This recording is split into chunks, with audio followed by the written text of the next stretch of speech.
Look, I don't want to give you the impression that Glasgow is an impoverished wasteland filled with violent hooligans and gang members. An impression shared by many candy-ass Europeans for sure, and a reputation that many Glaswegians are only too happy to perpetuate.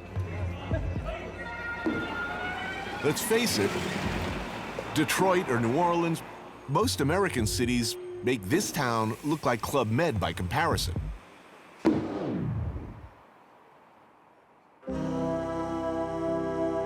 Glasgow remains the region's no-bullshit zone. What I find most endearing in this town is that if you're a native, you're probably an expert at taking the piss.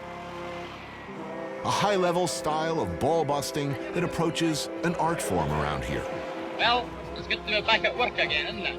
You don't call that work, you're a glove and you're a gun and you're a goggle. No one excels more at deflating the pompous, making fun of self-importance, turning even the darkest tragedy in a comedy than the Glaswegian. It's about life, isn't it? That's if you can understand the bastards.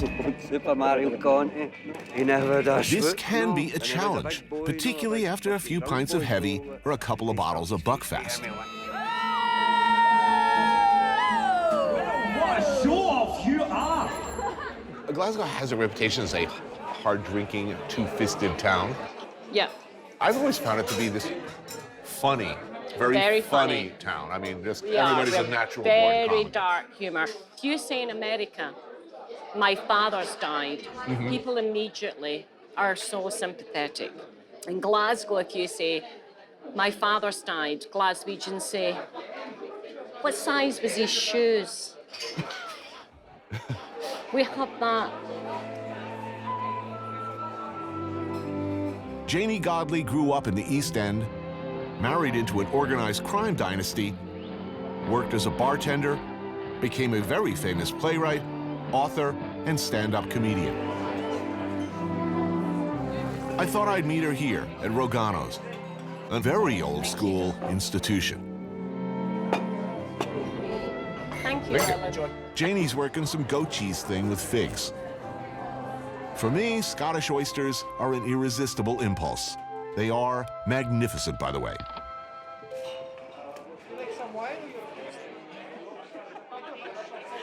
What a lot of people abroad don't understand is the women are the backbone of many of the communities because the men were always drunk and working in the shipyards and dying young. And that still exists, Tony. The age expectancy is still 55. In Fallujah, Iraq, it's 65.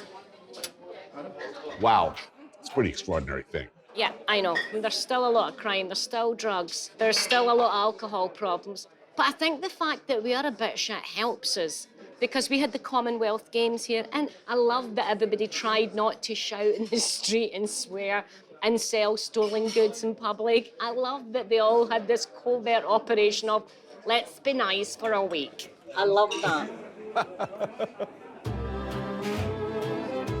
Main course, Janie goes for the pan-fried brill. But me, I can't pass up ocean liner continental classic from days gone by, like the fabulously unfashionable Tyrannosaurus Rex of seafood dishes, lobster thermidor. Without irony, the lobster is Scottish, as is the cheese, the eggs, everything really. Do you have anything to say on the Glaswegian diet? The diet, I mean, it's really the story interesting. is that the health-wise, as far as heart problems, right behind Tonga for all-time worst, least healthy. Yeah, it's a bad thing. It's really weird because when I was a kid and we were poor, we ate fish, butter beans, potatoes, then we would have liver and onions and potatoes and cabbage and peas. And then somewhere from the mid-70s onwards, it just became crap. And now you've got a generation of women who don't know how to make a pot of soup. To be a real Glaswegian, Tony, housewife, you have to be able to make a pot of soup. I can't make soup. The joke is apparently I'm good at sex. Sex takes 5 minutes, soup can take days, and it smells shit. My husband's never asked for soup, so that works. Leave.